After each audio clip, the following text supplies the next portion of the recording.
sing some songs. For the first song we'll sing, I'm going to wear a crown in my father's house.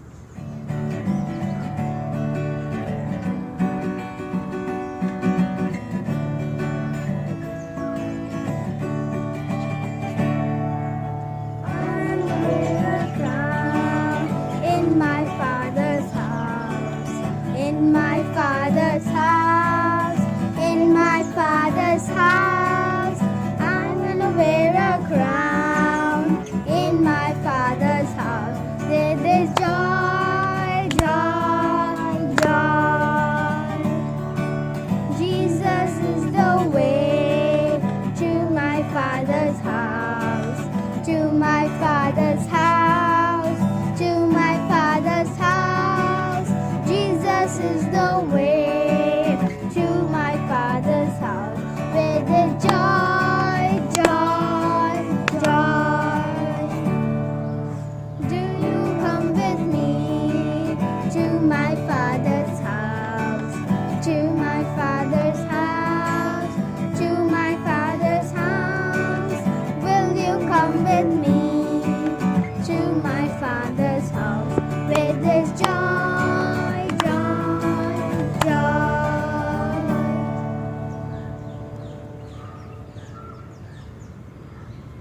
For our next song, we'll sing Deep and Wide.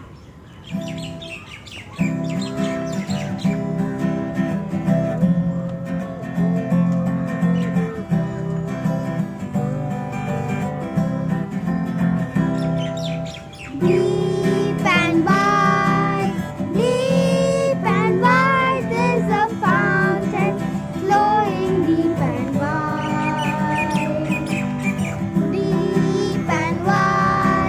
Deep and wide, there's a fountain flowing deep and wide.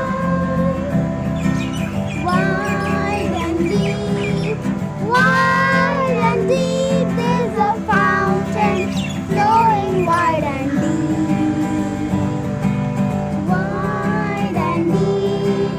Wide and deep, there's a fountain flowing wide and deep. For our next song, we'll sing If I Had a White Little Box.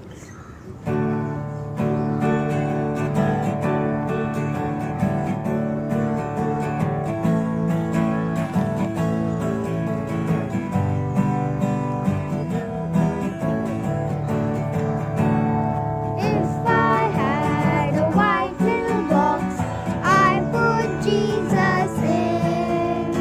Take him out and kiss, kiss, kiss, and put him back again. If I had a black little box, I put Satan in. Take him out and punch, punch, punch, and put him back again. Thank you. Good evening, children, and I'm so happy to be here. I would like to welcome all of you for another episode of Stories of the Bible. Are you all doing fine? I hope everybody is good.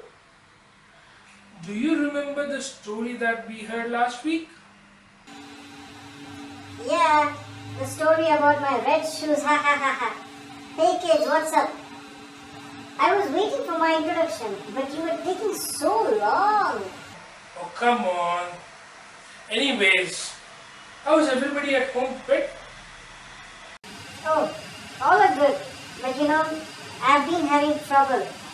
It's been raining and raining and raining, and it's wet and slushy all around. Oh yes. This rain is really causing so much trouble. There is all water everywhere and puddles. And you know what happens when there are puddles, children? You know what happens? There will be mosquitoes. So I would urge everyone to take the help of their parents and clean the surroundings. Yes, did you just read my mind? Well, yes, I think I did. And it was as empty as a brand new notebook. Hey! Relax, I was just joking. And you know what? All of this talk about the rain and the mud and cleaning. I forgot something. Well, I'm not surprised. Right. Okay, well, anyways, do you want to know what it is? What? Listen. Hello children, I am so happy to be with you all today to share a small story with you from our holy scriptures. The story I am going to tell you about is a girl called Ruth, who was very faithful, sincere and honest, a very loving girl who came into the life of Elimelech and Naomi. Now Elimelech and Naomi were the residents of Bethlehem. They lived in Bethlehem in the land of Judah, which was occupied by the Israelites. And they feared God, they were God-fearing people and they worshipped God. But such a time came upon this place in the land of Judah, there was a great famine. People did not have food to eat and they were suffering. So, like how everyone does, people started moving out of their villages and cities and going to other places in search of food. So just like that, Elimelech and his wife Naomi, they went outside Judah, crossed the border and went into the land of the Moabs. The Moabite people lived there. And Elimelech and Naomi, this couple, along with their two children, the first one was Mahlon and the second son Chilion. Now these two sons, Elimelech and Naomi, settled down in the land of the Moabites. They started farming there, they started growing grains, and they managed to survive there during the famine which was taking place in the land of Judah. And as the days were going by, suddenly it so happened that at some time Elimelech passed away, he died, and that left Naomi as a widow with her two sons. Now it was almost 10 years that they were there in the land of Moabites, surviving and living. They did not come back to their home. So it was time for the children of Naomi, the sons of Naomi, to get married. And so she looked around in the land of Moabites and brought wives for her sons. For Mahlon, she got a girl whose name was Ruth, very loving young girl and sincere and honest, very happy child. And the other son Chilion also got married to a girl, her name was Orpah. Now as Naomi lived there with her two sons and their wives, years passed by, and it so happened that both her sons as well died in the land of Moabites, which left Naomi and her two daughter-in-laws as widows. So these three women lived together and they were surviving with whatever they had cultivated and made. It was a sad story for them because there were no men living in the family anymore. Elimelech passed away and later on his two sons also passed away. Now Naomi began to think about her land, which was Bethlehem in the land of Judah, and she started missing that. And she used to get reports from the travelers and people who met her on the way traveling from one place to another about the situation in Judah. And she came to find out that the famine had ceased and there was bread and plenty to eat now in Judah. And so Naomi said, since my husband is not here, this land of Moabites, they have taken my sons away also, and what shall I do here with these two widows, two daughter-in-laws? And she decided that she will go back to her land, her original land of Judah, Bethlehem. And one fine day she declared this to both her daughters-in-law, and she said, I am going back to my people, my land, to Bethlehem, where I will spend the rest of my life as God wishes. But upon listening to this, both her daughters-in-law were not happy. They started worrying, they started crying, they literally wept, and they said, no, don't go, live here, stay here. Have the Moabites troubled you? Have they not fed you? And don't you have enough why don't we say it? But Naomi was adamant. She said, I have to go to the land of my forefathers, my husband's land, where people know me, and I have to search and look for my kinsmen. And that's how Naomi decided to go back to Bethlehem, and one day she started her journey. But while starting the journey, both her daughters-in-laws, Ruth and Oprah, they tried to stop her. They hugged her, they wept, they said, don't leave us alone. But Naomi said, I'm not leaving you alone. This is your land, this is the land of your fathers and your kinspeople. So she advised both of them, go back to your father's houses and stay with them. They will not turn you away.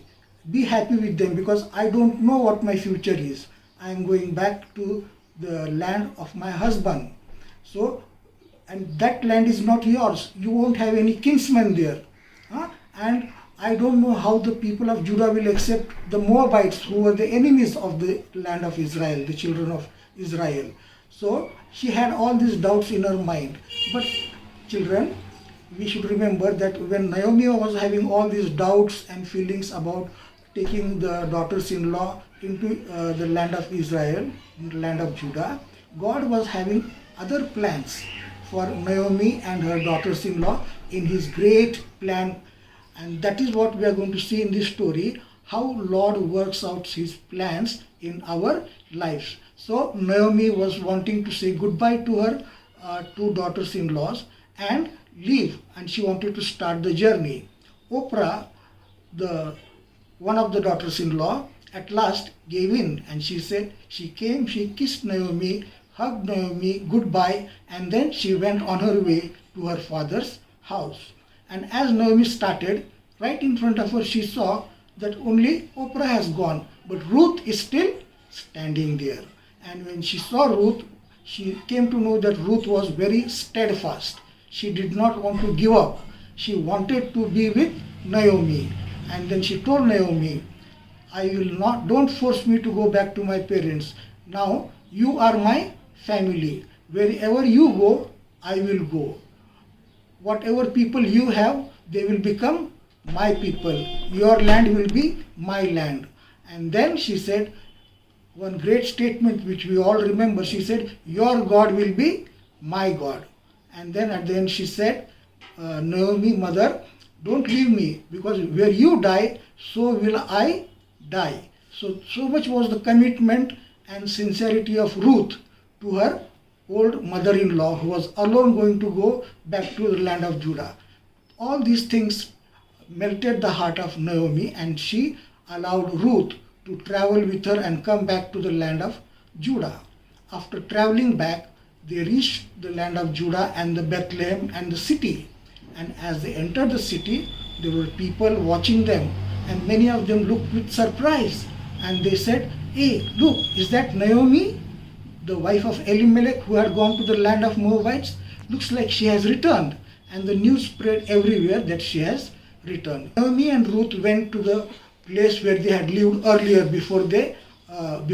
during the famine which they had left. They saw that their house was all dilapidated, fallen, broken. Nobody had taken care of it, and there was no record maintained, and they were very disappointed. But Ruth, the sincere daughter-in-law, loving daughter-in-law of Naomi, helped Naomi to rearrange everything, clean the house, and they started living there. And then Naomi realized that her husband had a piece of land in Bethlehem as their family inheritance, which had come to them from their fathers. And she wanted to make use of that land, maybe sell it off, and then live a life with Ruth in this place. But God had some other plans. Just as Naomi was planning this was the season where people used to go into the fields and harvest wheat and barley and grains and bring back home. So everywhere people were busy harvesting their fields and bringing grains to their family. Now Naomi was old and she could not go. So Ruth volunteered and she said, Mother, I will go to the fields and people are harvesting. I will harvest with the people and bring us grain so that we can survive and live here and settle down our lives here in this city. So Naomi the next day got up, got ready, took a snack, took a sackcloth with her, covered herself, and went into the fields. And she started harvesting along with the people. When she was harvesting in a particular field, the owner of the field, his name was Boaz, he observed this girl and then made inquiries from others as to who this girl is. And then they told Boaz that she is the Moabite daughter-in-law of Elimelech and Naomi, who has come with Naomi to the land of Judah after the death of Elimelech and her two sons. This daughter-in-law has followed her to Bethlehem. And Boaz was stricken because he liked the behavior of this girl. She came, she worked sincerely, collected whatever she could, and without taking any rest, she did not waste time talking with others, chit-chatting and any other thing. She just sincerely did her work. And then at the end of the day, Boaz was so impressed that he called her one side and made inquiries about her.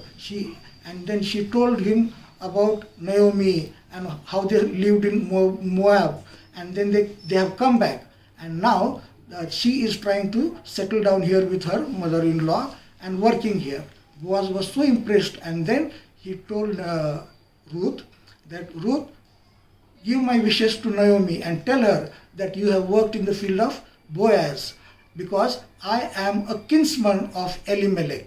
Elimelech's brother was my father. So there is a relation.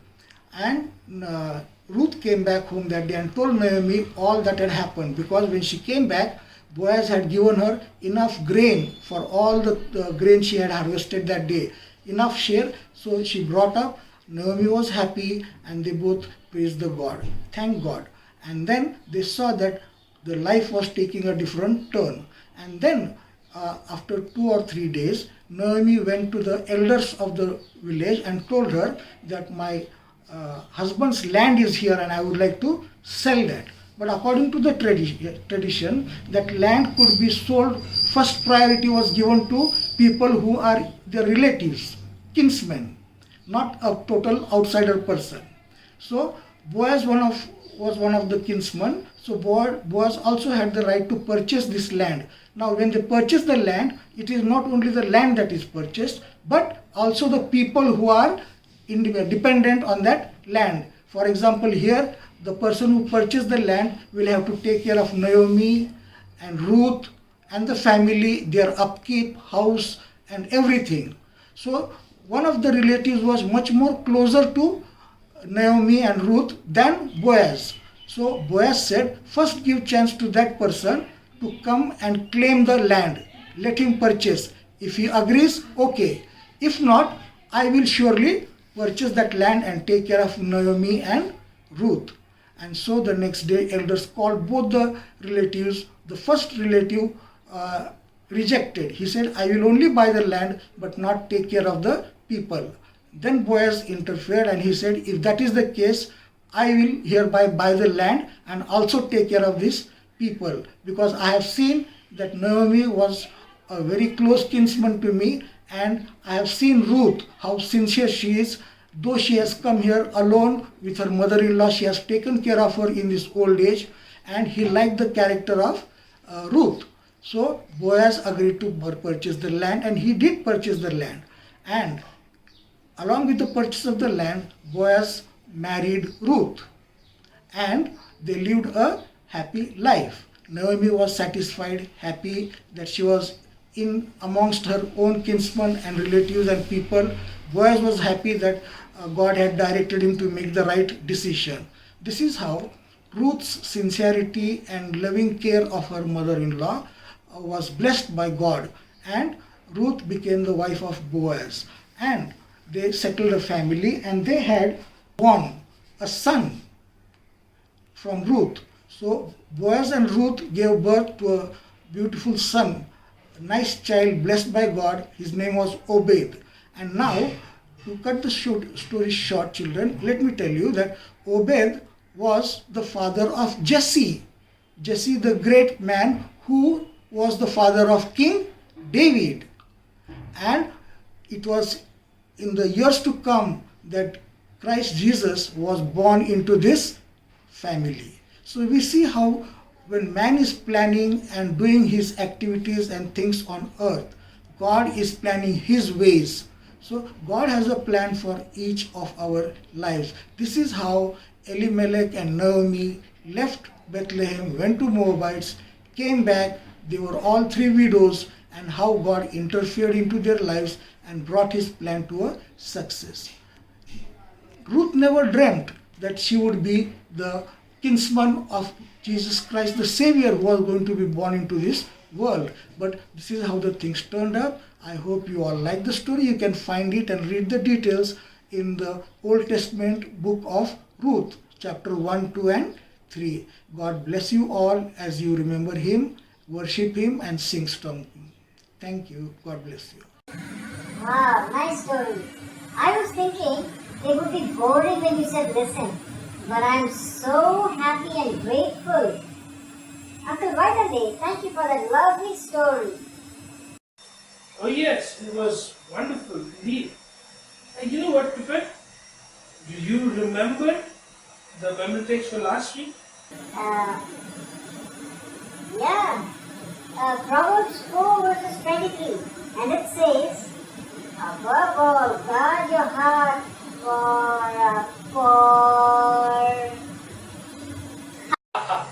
I just knew it. Don't pressurize yourself too much. You see, the tiny brain, yeah? So, let us all invite Mihan to tell us the memory words. Should we? Okay. Keep thy heart with all diligence, for out of it and the issues of life. Proverbs 4:23. Wonderful. For today the memory text is Psalms 23 verses 1. The Lord is my shepherd, I shall not want. And if you children remember the rest of the chapter, you can go ahead and say the whole chapter. And please do not forget to send your video on the email ID that is mentioned here. We are waiting. So parents, this is an appeal to you. Please encourage your children not only learn the memory verse, but send it so that it would be a blessing for others and encouragement for others to see. And children, continue to obey your parents and elders. And help your friends in whatever way possible. See you again next week.